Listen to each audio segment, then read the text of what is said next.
मैं पार्ट 2 ले आई हूँ। आज हम बात करेंगे सेकंड पार्ट की। ये काफी लंबा चैप्टर है, आई थिंक 2-4 पार्ट्स में ये बनेगा। आज हम ज्यादा से ज्यादा कवर करने की कोशिश करेंगे। तो आगे चलते हैं। Don't miss out the traditional house construction. एक मिनट।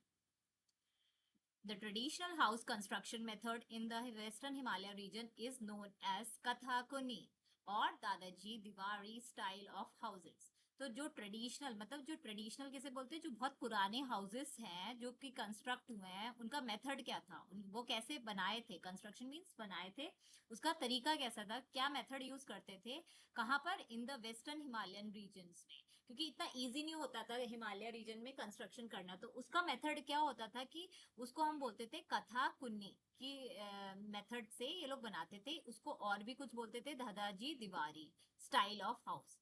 दादाजी दीवारी आप देख सकते हैं, इस टाइप का हाउसेस बनाते थे, इसको बोलते थे दादाजी और कथा कुन्नी स्टाइल ऑफ हाउस। तो ये आपसे क्वेश्चन आ सकता है आपके एमसीक्यू में कि भाई कौन सा method they use in the western Himalaya region to construct the house. ठीक है। A combination of locally available stones and woods is use. यहाँ पर क्या यूज करते थे ये लोग, स्टोन और वुड का यूज करते थे जो कि वहीं पर अवेलेबल होता था।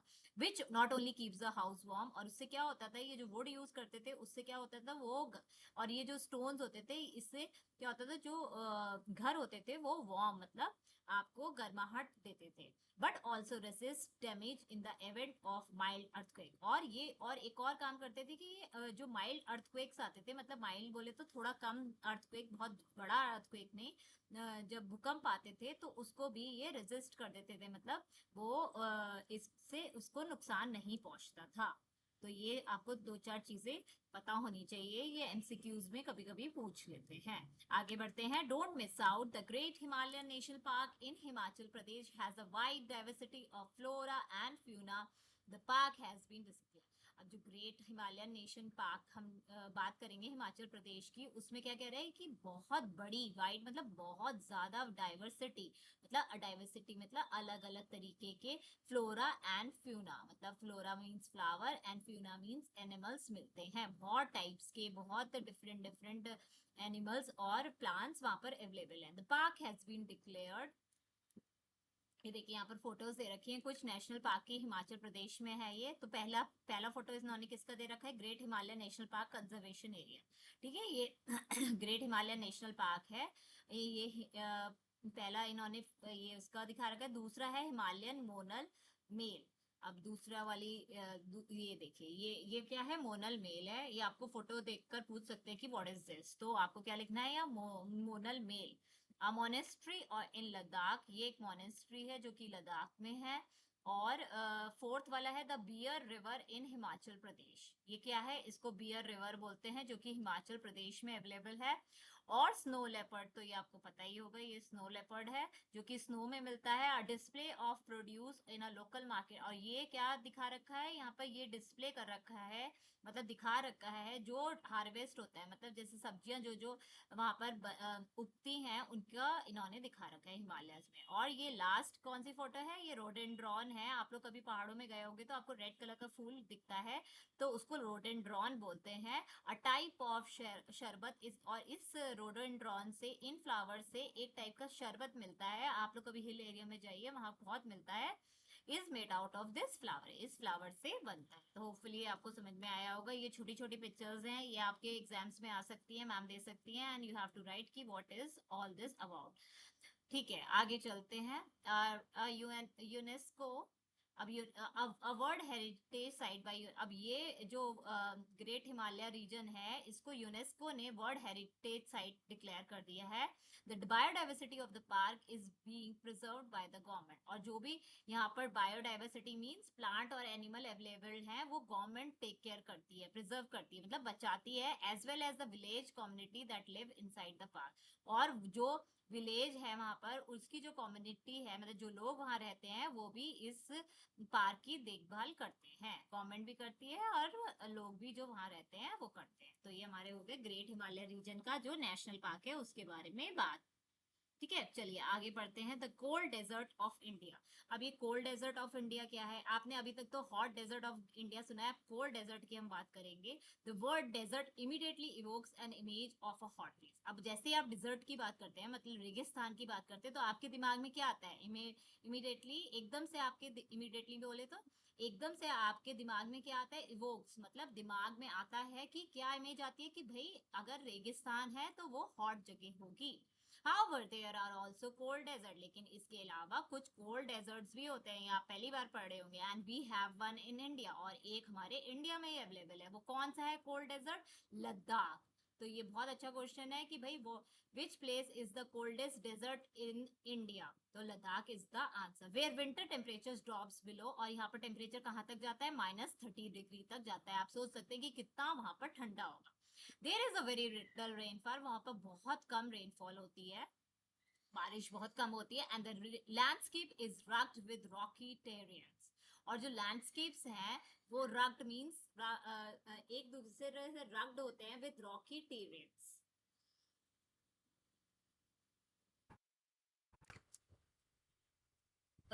There is a very little rainfall and the less landscape is rugged with rocky terrain। तो rugged means हो गया ऊबड़ खाबड़, जो वहां पर हम आपको लैंडस्केप दिखने को मिलेंगे वो ऊबड़ खाबड़ जैसे होते हैं, मतलब कुछ नीचे कुछ ऊपर, with rocky terrains, ऐसे इलाके आपको देखने को मिलते हैं। और वहां पर डीप वैलीज, डीप वैली बोले तो एकदम ऐसे एकदम डीप वैलीज मिलेंगे आपको वहां पर लद्दाख में, और लेक होंगी वहां पर एक लेक का नाम है पैंगोक टसू। टेसो मींस लेक, ठीक है, टेसो का मतलब होता है लेक। तो ये बहुत इंपॉर्टेंट है कि कौन सी लेक लद्दाख में प्रेजेंट होती है, Pangong Tso. The terrain here resembles that of moon. अब टीरियन क्या होता है? जो इलाका होता है, जो वहां का इलाका है, वो किससे रिजेंबल करता है, मतलब किसकी तरह दिखता है? मून की तरह दिखता है, ठीक है। Hence it is called moonland, इसलिए इसको हम मूनलैंड भी कहते हैं। तो एक और क्वेश्चन बनता है कि लद्दाख को और क्या कहते हैं? मूनलैंड कहते हैं, क्योंकि वो जो इलाके हैं वहां के वो किसकी तरह रिजेंबल करते हैं? मून की तरह। Geologist explain the formation of this Tyrion. Geologist ने, मतलब जो भी ज्योग्राफी पढ़ते हैं, जो जियोलॉजिस्ट होते हैं, जो स्टडी करते हैं ज्योग्राफी की, वो क्या एक्सप्लेन करते हैं? The formation of this Tyrion, कि कैसे ये बन रहे हैं। फॉर्मेशन बोले तो फॉर्म बन रहे हैं, कैसे ये टीरियंस बन रहे हैं। टीरियंस मतलब इलाके बन रहे हैं। As we saw earlier by the fact that the mountains were folded when the Indian landmass collided with Eurasia. जैसे आपने पहले ऊपर पढ़ा था कि माउंटेन कैसे बन रहे हैं, earlier by the fact that mountain धीरे धीरे फोल्ड हो रहे हैं, मतलब ऐसे ऐसे कर कर फोल्ड हो रहे हैं, और एक लैंडमास बना रहे हैं जो कि कोलाइड कर रहा है किससे? यूरेशिया से। ऊपर हमने पढ़ा था, आप ऊपर मेरे नेक्स्ट फर्स्ट वाले पार्ट में जाकर देख सकते हैं। This folded portion was a part of N ocean. जो ये फोल्डेड पार्ट है, पोर्शन है, वो किसका पार्ट था? ओशन का, जो बहुत जो महासागर हैं उनका पार्ट था। And so the rock in this area, तो इस एरिया में जो रॉक्स होते हैं, एक मिनट अभी आएंगे इसमें, आगे पहले ही पढ़ लेते हैं। वो are made largely of sand, इसलिए ये एरिया किससे बने होते हैं? मेनली सैंड और क्ले से, इसलिए इसको रेगिस्तान बना जाता है, क्योंकि ये मेजरली पोर्शंस किस में होते हैं? ओशन में होते हैं। तो ये किससे बने होते हैं? सैंड से, मतलब रेत से और मिट्टी से बने होते हैं।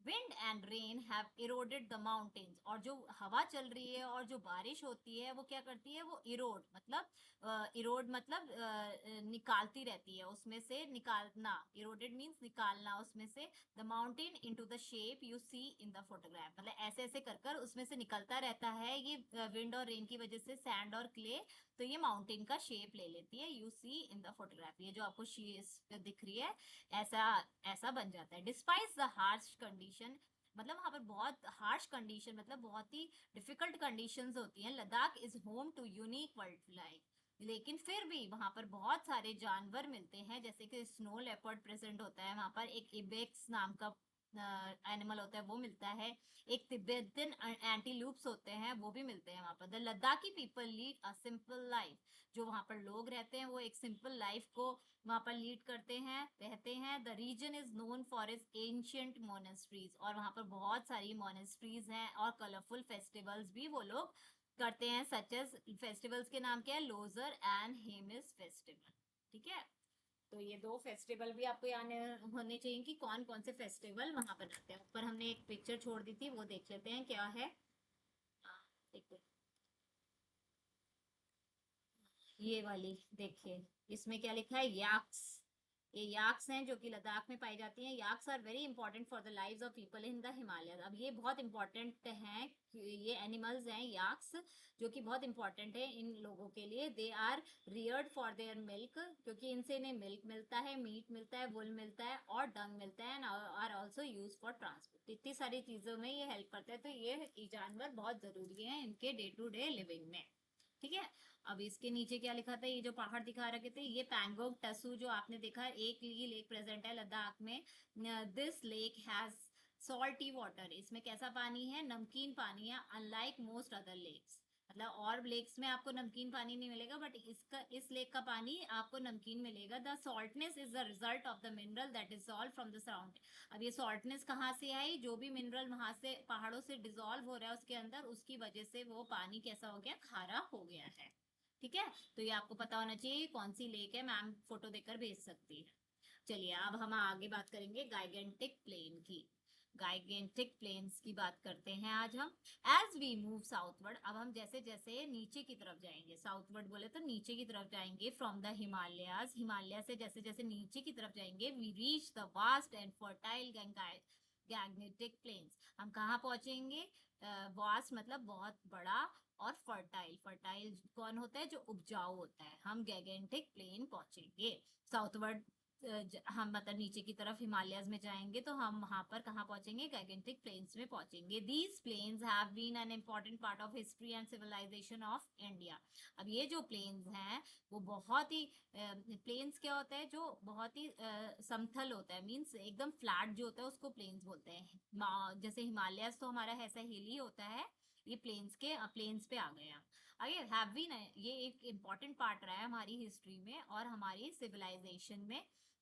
ठीक है। सिविलाइजेशन बोले तो मतलब जो हमारा तो जो हमारी ग्रोथ हो रही है वो क्या कहते हैं, हमारे लिए बहुत इम्पोर्टेंट रहा है। ठीक है। चलिए, सभ्यता, सिविलाइजेशन इज सभ्यता। These plains are nourished by mighty river. अब ये जो प्लेन्स है इसमें इतना फर्टाइल और इतना, कहाँ से सबको नरिश बोले तो मतलब कहाँ से, नरिश में मतलब बहुत सारे मिनरल्स सब प्रेजेंट होते हैं, वो कहाँ से आ रहे हैं, रिवर से आ रहे हैं, ओरिजिनेटिंग फ्रॉम द हिमालयस। ये रिवर जो ओरिजिनेट हो रही है कहाँ से, हिमालय से, वो क्या कर रही है, हमारे जो ये प्लेन्स हैं, गैगेंटिक प्लेन्स, उनको नरिश कर रही है, मतलब उनको सींच रही है with minerals and everything, providing a vital life line. मतलब उस और क्या प्रोवाइड कर रही है, वाइटल मतलब बहुत इंपॉर्टेंट हमारे लिए लाइफ लाइन है ये। ठीक है। इसके बिना हमारा जीवन पॉसिबल नहीं है।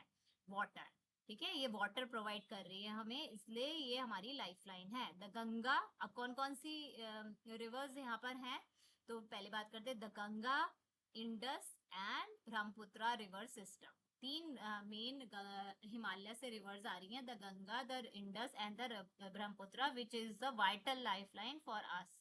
Along with their extensive network, इनकी ट्यूबिटरीज भी है आगे चलकर, जो आगे ब्रांचेस फैल जाती हैं। एनरिच द सॉइल, ये बहुत, सॉइल को कैसे कर देती है, बहुत न्यूट्रिटिव कर देती है, मतलब बहुत ज्यादा उसमें न्यूट्रिएंट्स डाल देती है, जो कि बहुत मतलब बहुत मिनरल्स डाल देती है, जो कि हमारे जो and making the region highly fertile, मतलब बहुत, वो क्या करता है, मिट्टी को बहुत उपजाऊ बना देता है, क्योंकि उसमें बहुत सारे मिनरल्स आ जाते हैं, बहुत सारे अलग अलग सब्सटेंसेस आ जाते हैं, जिससे कि जो भी वहां पर बोगे आप उसको, आपको अच्छा क्रॉप मिलेगा, एन आइडल फॉर एग्रीकल्चर।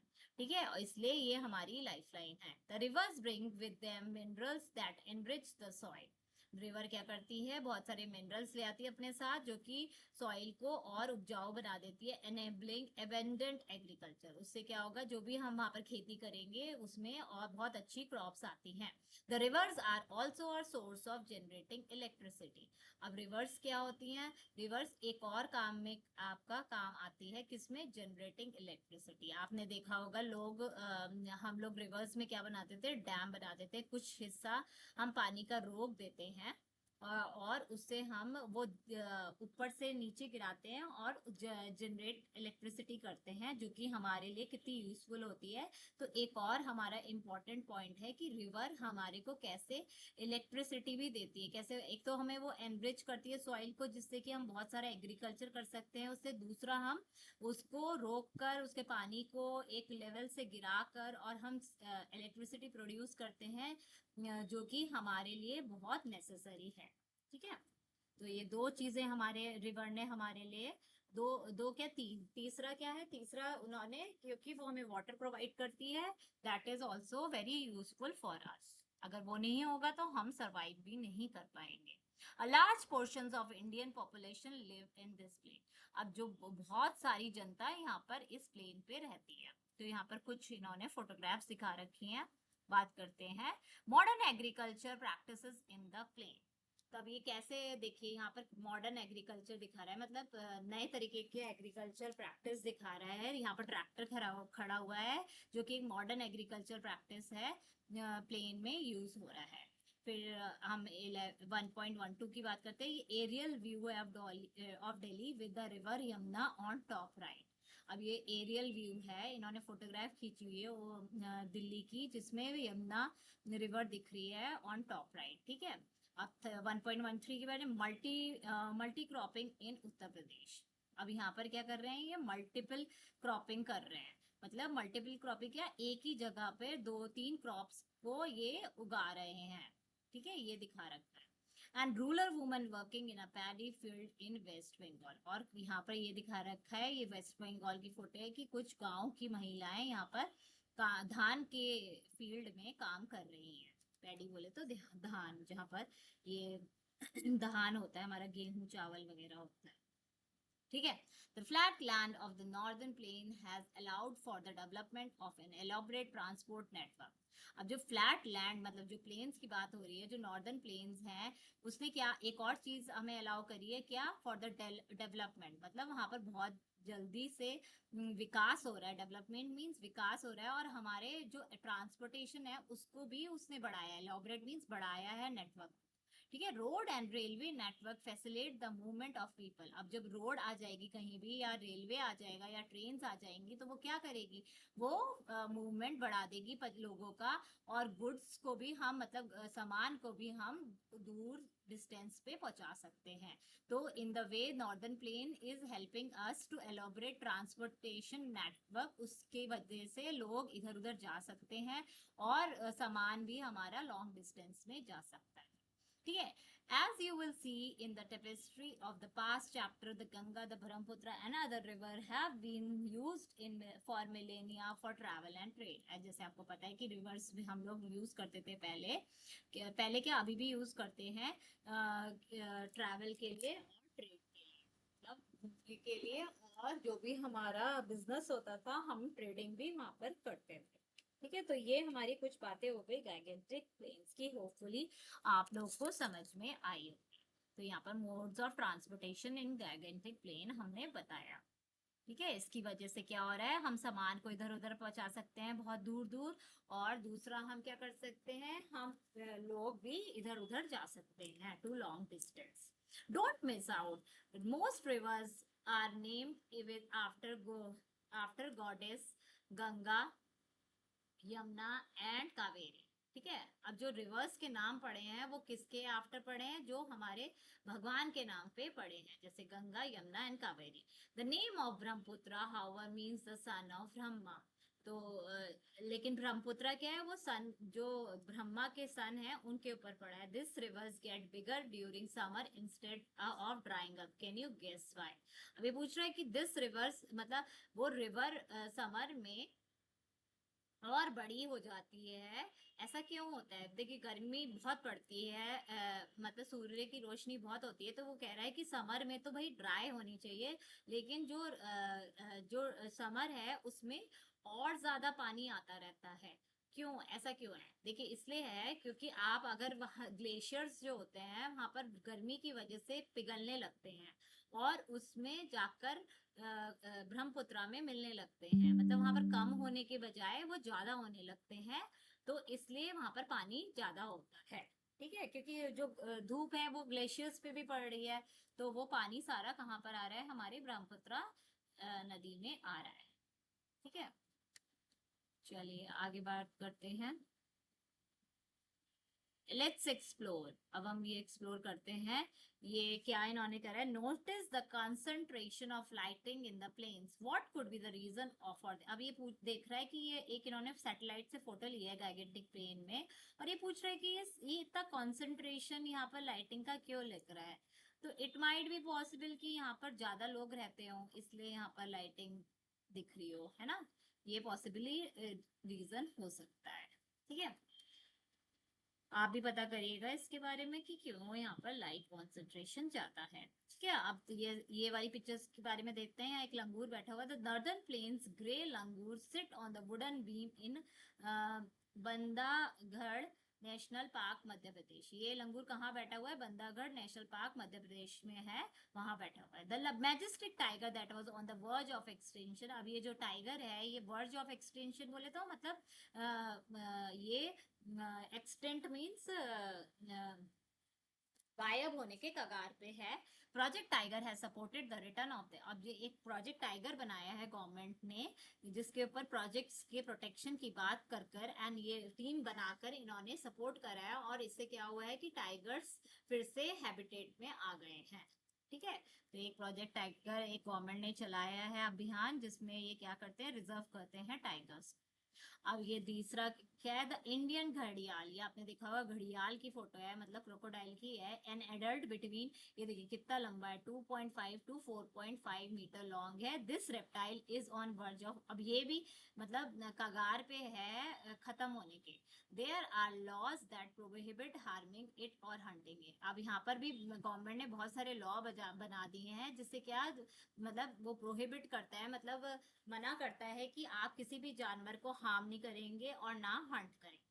अब ये क्या है, एक पीकॉक है, एक पीहन है, मतलब एक मोर है एक मोरनी है। The Indian peacock is our national, ये तो सबको पता है कि हमारे जो बर्ड है वो